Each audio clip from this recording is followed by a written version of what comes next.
நான் ஒண்ணு சொல்லட்டா, நீங்க உங்க கண்ணாடி முன்னாடி போய் பாருங்க. லிப்ஸ்டிக்கை போட்டுட்டு, ஐப்ரோ எடுத்துட்டு, கண்ணுக்குள்ள மைய போட்டுக்கிட்டு, முடிய ஸ்ட்ரைட்டிங் பண்ணிக்கிட்டு, சுருட்டி விட்டுக்கிட்டு, நல்லா இருக்கிற முடியை போய் சுருட்டி விடுறாளுங்க, நல்லா இருக்கிற முடியை போய் ஸ்ட்ரெட்டிங் பண்ணிடுறாளுங்க. இவள்களெல்லாம் அதான் சொல்லிட்டோம்ல கர்த்தருடைய பிள்ளைகளே. நான் எதுக்காக அதெல்லாம் பண்றாங்க நல்லா யோசிச்சு பாருங்க. எதுக்காக அதெல்லாம் பண்றாங்க? ஆபாசமான துணி எதுக்காக போடுறாளுங்க? ஒரு பலிபீடத்துல ஏறினாலும் சரி, ரோட்ல நடந்து போனாலும் சரி, கிறிஸ்தவர்களுக்கும் உலகத்தானுக்கும் வித்தியாசம் இல்லாதபடி போய்விட்டது. எப்படி போய்விட்டது?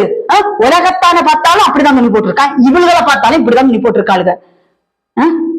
நான் ஒண்ணு சொல்லட்டா, இன்னைக்கு சொல்லுகிறேன், நீங்க நினைக்கலாம் ஒருவேளை ஆடையில எல்லாம் ஒன்றும் பிரச்சனை இல்லை என்று நீங்கள் நினைக்கலாம். நான் ஒண்ணு சொல்றேன், இன்றைக்கு சொல்லுகிறேன், உங்களுக்கு நியாய தீர்ப்பு நாளிலே உங்களுடைய கழுத்திலே எந்திர கல்லை கட்டி நடு சமுத்திரத்தில் கொண்டு போடுறது உங்களுக்கு நலமாயிருக்கும் என்று வேத வசனம் சொல்லுகிறது.